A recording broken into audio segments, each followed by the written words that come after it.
Dear fellow human, I think by now you are sensing that something does not seem right. But I also think that poorly argumented conspiracy theories have caused you to stay far from the fear-mongering media and conspiracy theorists alike. But please listen, because as you are watching, millions fall into poverty because of the corona measures of the past year.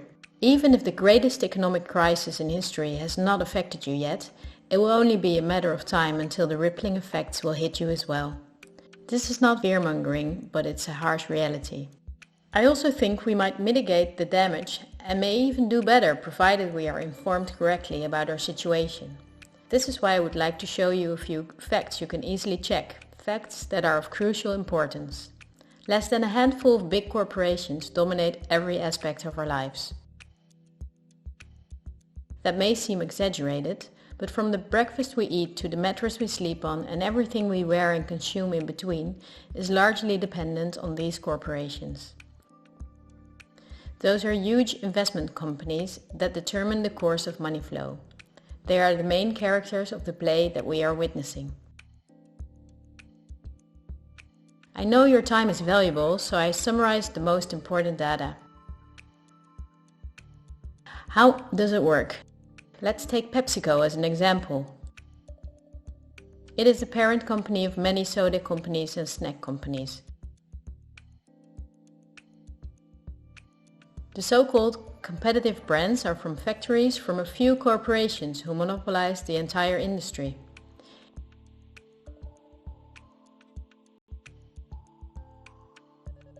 In the packaged food industry, there are a few big companies, like Unilever, the Coca-Cola company, Mondelez and Nestlé. In the picture you see that most brands in the food industry belong to one of these corporations. The big companies are on the stock market and have the big shareholders in the board of directors. On sources like Yahoo Finance, we can see detailed company info such as who the biggest shareholders actually are. Let's take PepsiCo again as an example. We see about 72% of stock is owned by no less than 3,155 institutional investors. These are investment companies, investment funds, insurance companies, banks, and in some cases governments. Who are the biggest institutional investors of PepsiCo? As you can see, only 10 of the investors own together nearly 1/3 of the stock.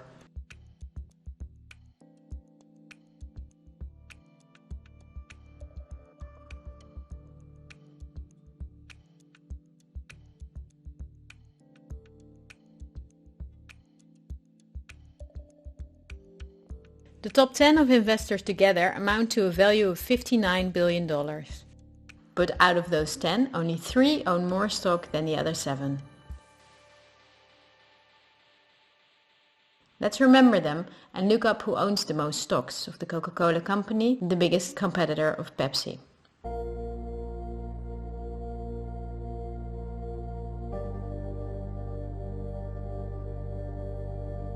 The biggest lump of stock is again owned by institutional investors. Let's look at the top 10 and start at the bottom 6 of them.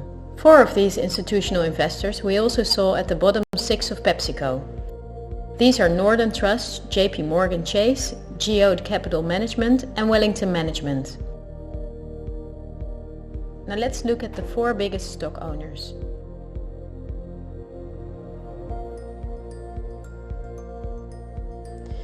They are BlackRock, Vanguard and State Street. These are the world's biggest investment firms, so PepsiCo and Coca-Cola are not competitors at all. The other big companies that own a myriad of brand names like Unilever, Mondelez and Nestlé are from the same small group of investors. But it's not only in the food industry that their names come up. Let's find out on Wikipedia which are the biggest tech companies.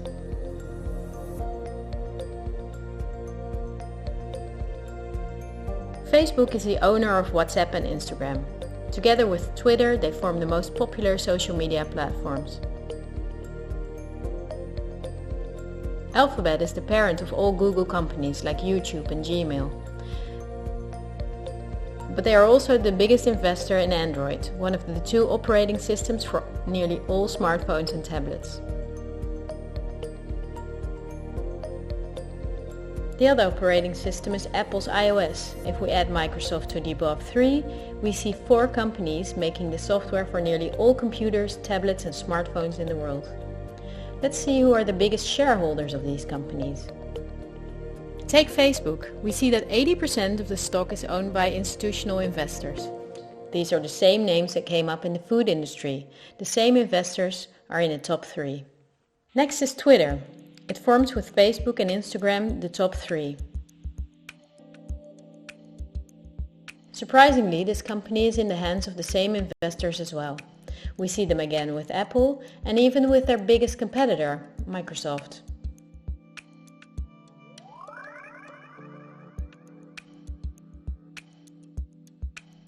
Also, if we look at other big companies in the tech industry that develop and make our computers, TVs, phones and home appliances, we see the same big investors that together own the majority of the stock.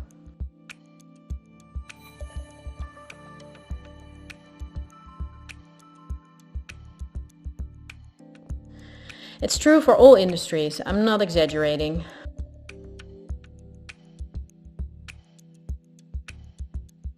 One last example. Let's book a holiday. On our computer or smartphone we search for a flight to a sunny country on Skyscanner or Expedia. Both are from the same small group of investors. We fly with one of the many airlines, many of which are in the hands of the same investors and of governments, as is the case with Air France-KLM. The plane we board is in most cases a Boeing or an Airbus, also owned by the same names. We book through booking.com or Airbnb, and when we arrive we go out for dinner and place a comment on TripAdvisor. The same big investors show up in every aspect of our trip. And their power is even bigger because of the kerosene is from their oil companies or refineries. The steel from which the plane is made comes from their mining companies. This small group of investment firms and funds and banks are namely also the biggest investors in the industry that dig for raw materials. Wikipedia shows that the biggest mining companies have the same big investors that we see everywhere.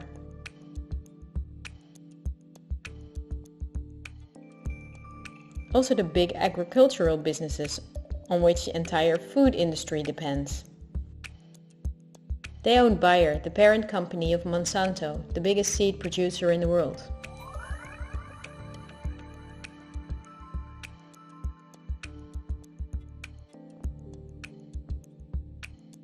But they are also the shareholders of the big textile industry.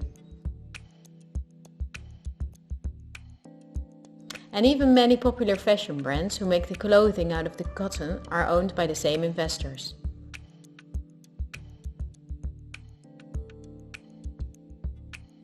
Whether we look at the world's biggest solar panel companies or oil refineries, the stocks are in the hands of the same companies.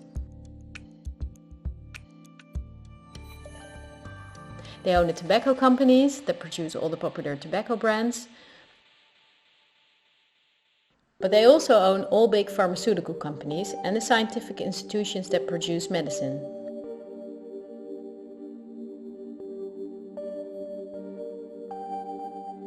They own the companies that produce our metals and also the entire car, plane and weapon industry, where a great deal of the metals and raw materials are used.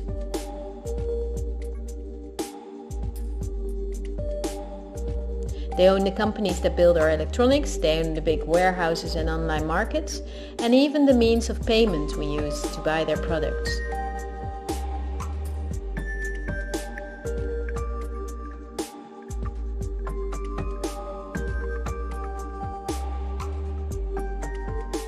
To make this video as short as possible, I only showed you the tip of the iceberg.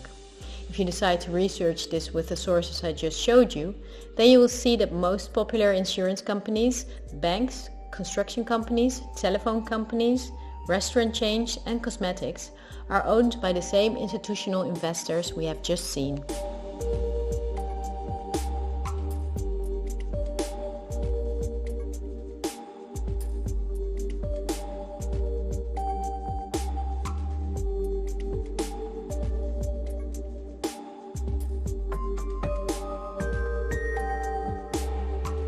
These institutional investors are mainly investment firms, banks and insurance companies. In turn, they themselves are owned by shareholders, and the most surprising thing is that they own each other's stocks.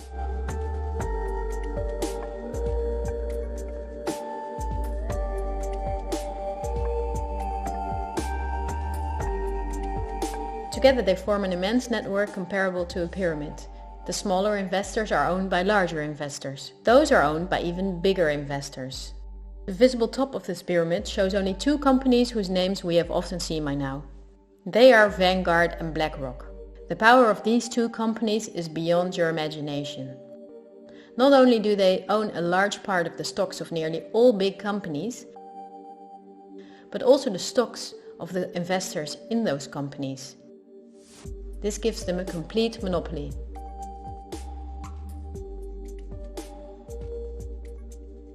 A Bloomberg report states that both these companies in the year 2028 together will have investments in the amount of $20 trillion.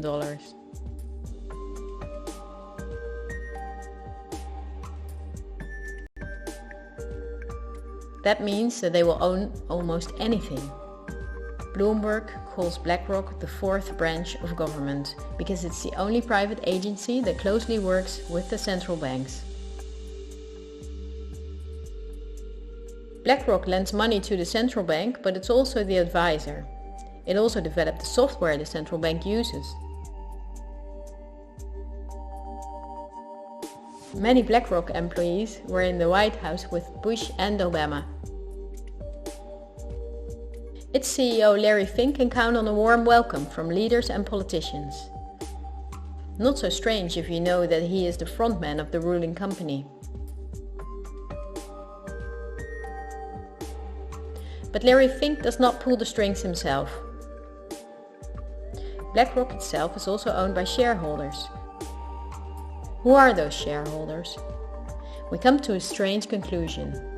The biggest shareholder is Vanguard. But now it gets murky. Vanguard is a private company and we cannot see who the shareholders are.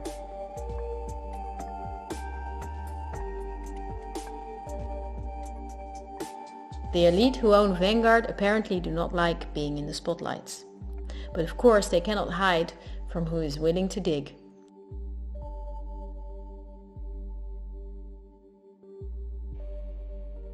Reports from Oxfam and Bloomberg say that 1% of the world together owns more money than the other 99%. Even worse, Oxfam says that 82% of all earned money in 2017 went to this 1%.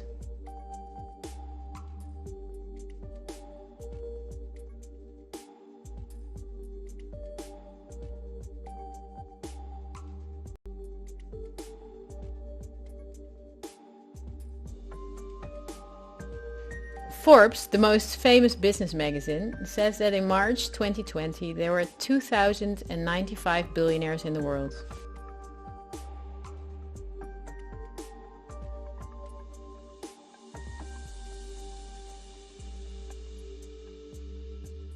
This means that Vanguard is owned by the richest families in the world.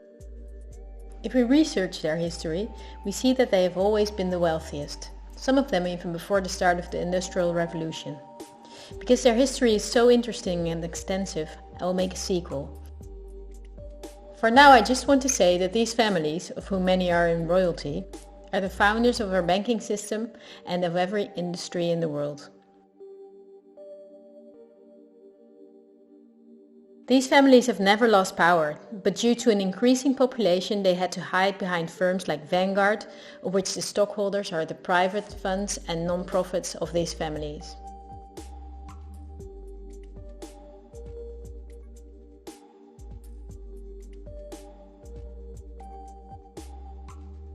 To clarify the picture, I have to explain briefly what non-profits actually are.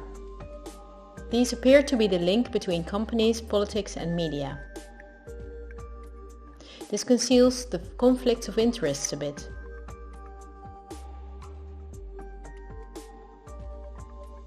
Non-profits, also called foundations, are dependent on donations. They do not have to disclose who their donors are. They can invest the money in the way they see fit and do not pay taxes as long as the profits are invested again in new projects. In this way, non-profits keep hundreds of billions of dollars among themselves.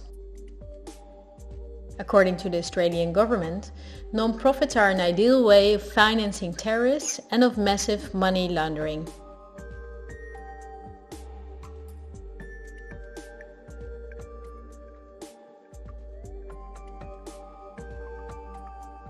The foundations and funds of the families that are the richest stay in the background as much as possible. For issues that get much attention, the foundation of philanthropists are used that are lower in rank but very rich. I want to keep it short, so I will show you the 3 most important ones that connect all industries in the world. They are the Bill and Melinda Gates Foundation, the Open Society Foundation of the controversial multi-billionaire Soros, and the Clinton Foundation. I will give you a very short introduction to show you their power. According to the website of the World Economic Forum, the Gates Foundation is the biggest sponsor of the WHO. That was after Donald Trump quit USA financial support to the WHO in 2020. So the Gates Foundation is one of the most influential entities in everything that concerns our health. The Gates Foundation works closely with the biggest pharma companies, among which are Pfizer, AstraZeneca, Johnson & Johnson, BioNTech and Bayer. And we have just seen who their biggest shareholders are. Bill Gates was not a poor computer nerd who miraculously became very rich. He's from a philanthropist family that works for the absolute elite. His Microsoft is owned by Vanguard, BlackRock and Berkshire Hathaway. But the Gates Foundation, after BlackRock and Vanguard, is the biggest shareholder in Berkshire Hathaway. He was even a member of the board there. We would need hours if we wanted to uncover everything in which Gates, the Open Society Foundation of Soros and the Clinton Foundation are involved. They form a bridge to the current situation, so I had to introduce them. We need to start the next topic with a question. Someone like me, who never makes videos, can with an old laptop objectively show that only 2 companies hold a monopoly in all industries in the world. My question is, why is this never talked about in the media? We can choose daily between all sorts of documentaries and TV programs, but none of them cover this subject. Is it not interesting enough? Or are there other interests at play? Wikipedia again gives us the answer. They say that about 90% of the international media is owned by 9 media conglomerates. Whether we take the monopolists Netflix and Amazon Prime, or enormous concerns that own many daughter companies like Time Warner, the Walt Disney Company, Comcast, Fox Corporations, Bertelsmann and Viacom CBS, we see that the same names own the stocks. These corporations not only make all the programs, movies and documentaries, but also own the channels on which those are broadcast. So not only the industries, but also the information is owned by the elite. The daily news of all these media outlets, the diverse news media, do not produce news. They use information and footage from the press agencies ANP and Reuters. These agencies are not independent. ANP is owned by Talpa, John de Mol. Thomson Reuters is owned by the powerful Canadian Thomson family.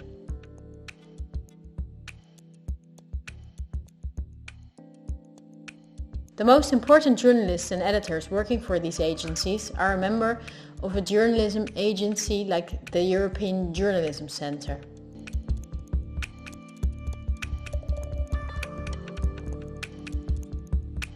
These are one of the biggest European sponsors of media-related projects. They educate journalists, publish study books, provide trainee spaces and press agencies, and work closely together with the big corporations Google and Facebook.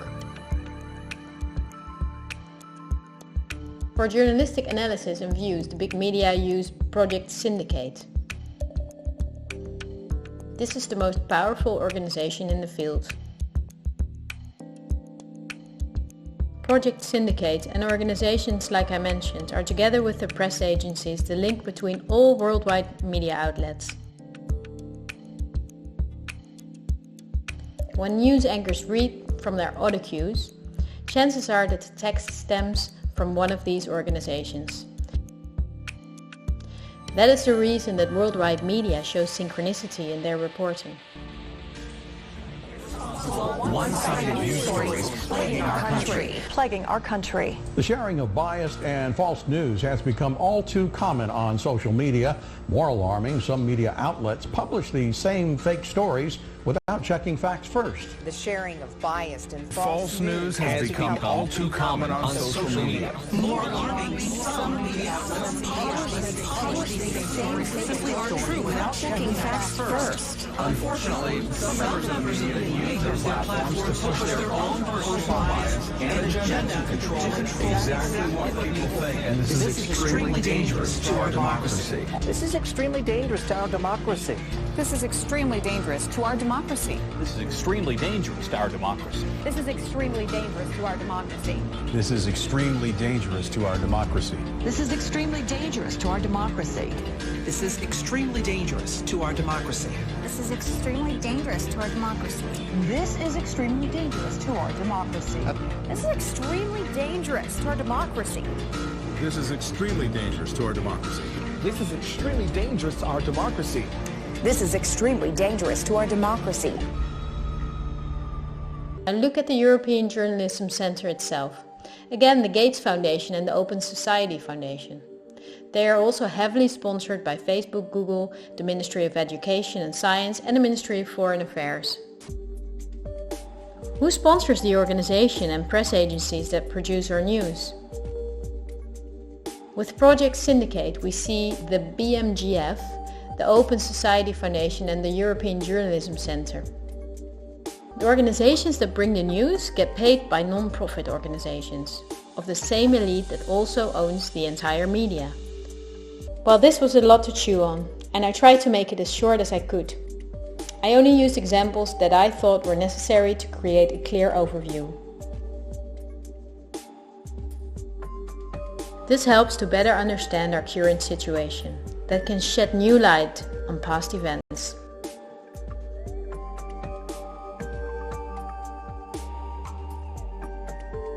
There will be enough time to dive into the past, but now let's talk about today. But my goal is to inform you about the danger we are in now. The elite governs every aspect of our lives, also the information we get, and they depend on a cooperation to connect all industries in the world to serve their interests. This is done through the World Economic Forum, among others, a very important organization.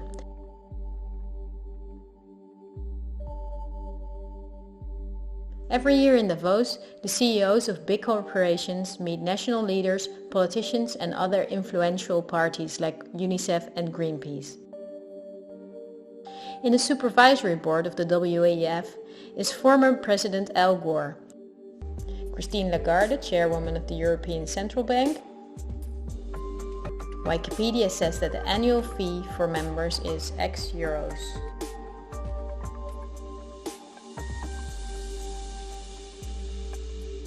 But over half of her budget comes from partners who pay the cost for politicians who otherwise could not afford membership. Wikipedia also mentions this.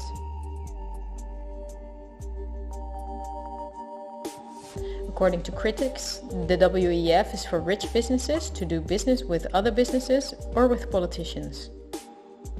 For most members, the WEF would support personal gain instead of being a means to solve the world's problems.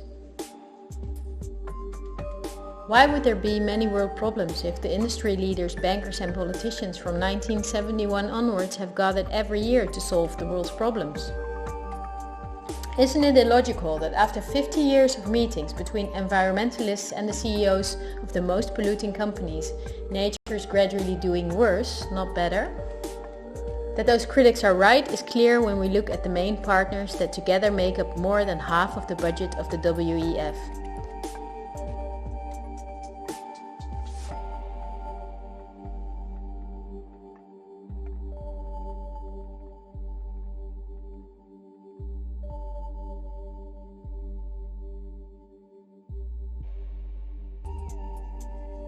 Because these are BlackRock, the Open Society Foundation, the Bill & Melinda Gates Foundation, and many big companies from which Vanguard and BlackRock own the stocks.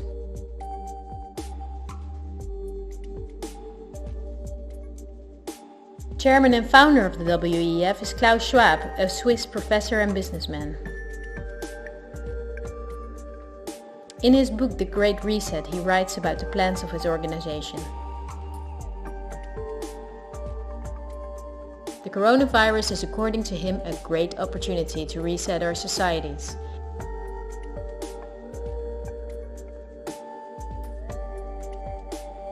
He calls it Building Back Better. The slogan is now on the lips of all globalist politicians in the world. Historical moment, a crucial moment to rebuild the future, to reset our policies. We also want to work together on building back better. I call it Build Back Better.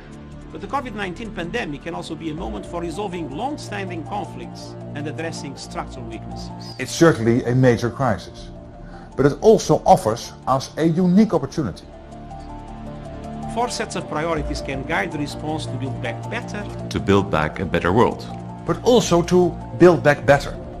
This pandemic has provided an opportunity for a reset. And achieve the Sustainable Development Goals. Our old society must switch to a new one, says Schwab. The people own nothing but work for the state to have their primary needs met.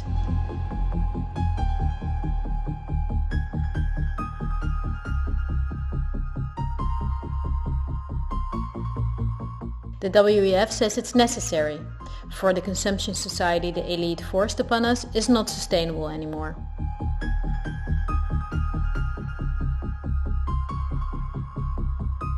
Schwab says in his book that we will never return to the old normal.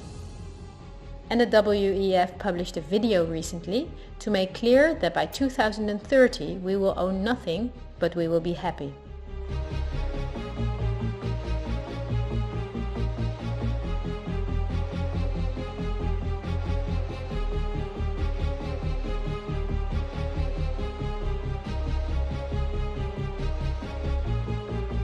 You probably heard of the New World Order. The media wants us to believe that this is a conspiracy theory, yet it has been talked about by leaders for decades. George Bush Sr., Bill Clinton and Nelson Mandela, but also world-famous philanthropists like Cecil Rhodes, David Rockefeller, Henry Kissinger and even George Soros. We have before us the opportunity to forge for ourselves and for future generations a new world order. A world where the rule of law, not the law of the jungle, governs the conduct of nations. When we are successful, and we will be, we have a real chance at this new world order, an order in which a credible United Nations can use its peacekeeping role to fulfill the promise and vision of the UN's founders. After 1989, President Bush said, and it's a phrase that I often use myself, that we needed a new world order. The affirmative task we have now is to actually create a new world order.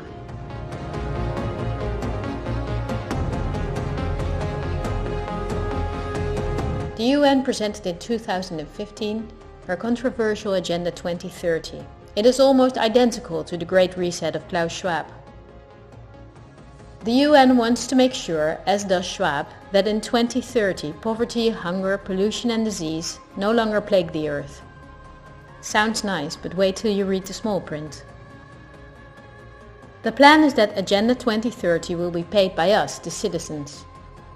Just like they ask of us now to give away our rights for public health, they will ask us to give away our wealth to battle poverty. These are no conspiracy theories. It is on their official website. It comes down to this. The UN wants taxes from Western countries to be split by the mega corporations of the elite to create a brand new society. It's a new infrastructure because fossil fuels are gone in 2030. For this project, the UN says we need a world government, namely the UN itself.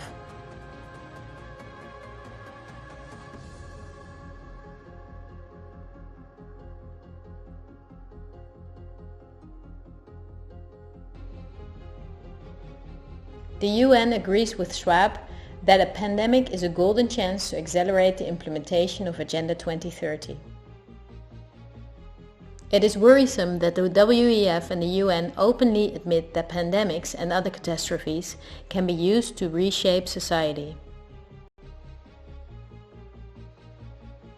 We must not think lightly about this and do thorough research.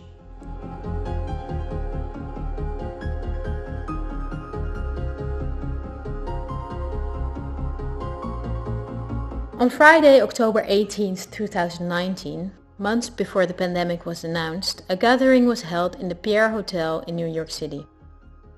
It was a meeting for very important persons. Present were politicians, highly credited health experts, and pharmacologists. The goal of the gathering was the simulation of a worldwide pandemic. Could be a coincidence, right? But as an example, they used the coronavirus. The simulation covered how the virus would develop and how it could only be detained if people cooperated in industries, governments and government agencies. Again, a new world order to save us. Is it surprising when I tell you that this gathering, Event 201, was organized by the World Economic Forum, the Bill and Melinda Gates Foundation and the Johns Hopkins Institute? This is no conspiracy theory. Look on the official website of Event 201. At this point you may not be surprised anymore that the Robert Koch Institute, just like any other public institute, is closely connected to Gates' WHO and that it created a similar simulation in 2012.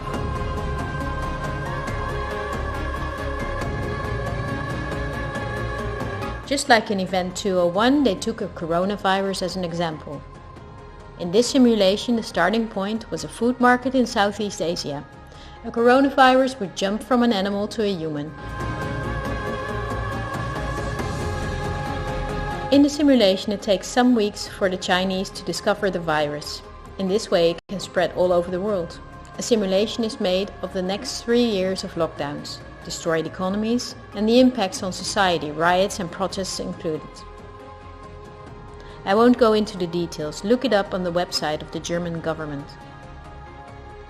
Lastly, I would like to show you part of a talk of virologist Mark van Ranst which he held on January 22nd, 2019 in Chatham House. The Chatham House organization is financed by the elite corporations and also by the Gates Foundation. This is an important non-profit in London where important figures gather to talk about the world's problems. The Chatham House Prize was given to Hillary Clinton, Melinda Gates and John Kerry. During the talk, our own Ab Oosterhuis is in the front row.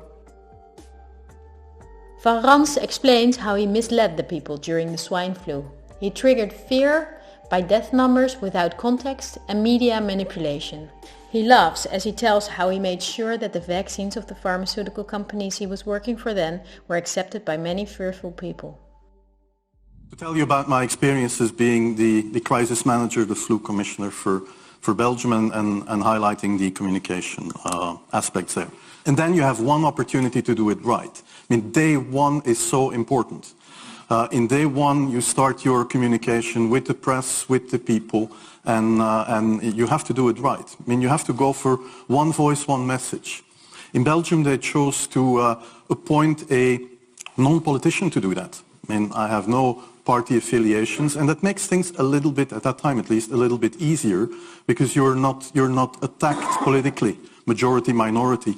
that doesn't come into play, and that was a huge advantage. The second advantage is that you can play in Brussels the complete naive guy and get a lot more done than you would otherwise be able to do. You have to be omnipresent that first day or the first days, so that you attract the media attention. You make an agreement with them that you will tell them all, and if they call, you will pick up the phone. When you do that, then you can profit from these early days to get complete carpet coverage of the field, and they're not going to search for alternative voices there. And if you do that, that makes things a lot easier. And then you have to say, okay, well, we will have H1N1 deaths. Of course, that would be unavoidable. I used there Sir Donaldson's quote, where he said that in the UK, by the peak of the epidemic, 40 people would die per day at the end of the summer. So 62 at that time million people in UK, 40 deaths a day. I worked it out for Belgium. That would be 7 deaths a day at the peak of the epidemic. I used that in the media. 7 Belgian flu deaths per day at the peak of the epidemic would be realistic. That is true in every year, even interpandemically. That is very, very conservative. However, talking about fatalities is important, because when you say that, people say, wow, what do you mean? People die because of influenza? And that was a necessary step to take. And then, of course, a couple of days later, you had the first H1N1 death in the country, and the scene was set and it was already talked about. And then you had to pick who is going to be vaccinated first. And then, well, women and children first, whatever. I mean, risk groups, they were important. And then I misused the fact that the top football soccer clubs in Belgium inappropriately and against all agreements vaccinated they made their soccer players priority people. So I said I can use that, because if the population really believes that this vaccine is so desirable that even the soccer players would be dishonest to get their vaccine, I said, okay, I can play with that. So I made a big fuss about this. This is Van Ranst is raving mad, but it worked. We could talk for hours about the virus of which the survival rate is 99.98% and about the incomprehensible rules that destroy our society. Millions of entrepreneurs are broke. Countless people died in loneliness, in care homes, separated from their families. This is no life. But we know enough facts now that place the corona rules in a much clearer perspective. The perspective of the elite. Big BlackRock and Big Vanguard do not benefit from borders, import taxes and real diversity. Only by means of fear and media manipulation can they contain us. The elite's not going to cure us from the diseases we got from their toxic foods or from the environmental pollution. If we did not get sick, the pharmaceutical industry would collapse. Nothing sells better than fear is the slogan of virologists like Van Ranst. You're going to be surprised, like I was, that we have often been warned. I think we're being run by maniacs. If anybody can put on paper what our government and the American government, etc., and the Russian, Chinese, what they are actually trying to do, I think they're all insane. But I'm liable to be put away as insane for expressing that. That's what's insane about it. With this video, I reach out and hope to bridge the ever-growing gap between us.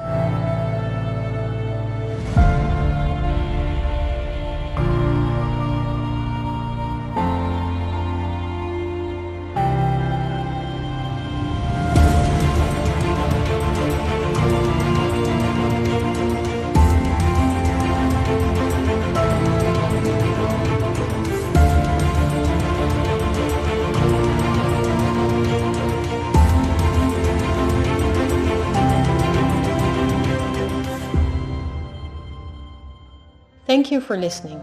I hope in a free future we will remember this time as a unique moment in human history. It will be a tough journey, but we will travel together. We will help each other when we fall, and we will not be fearful.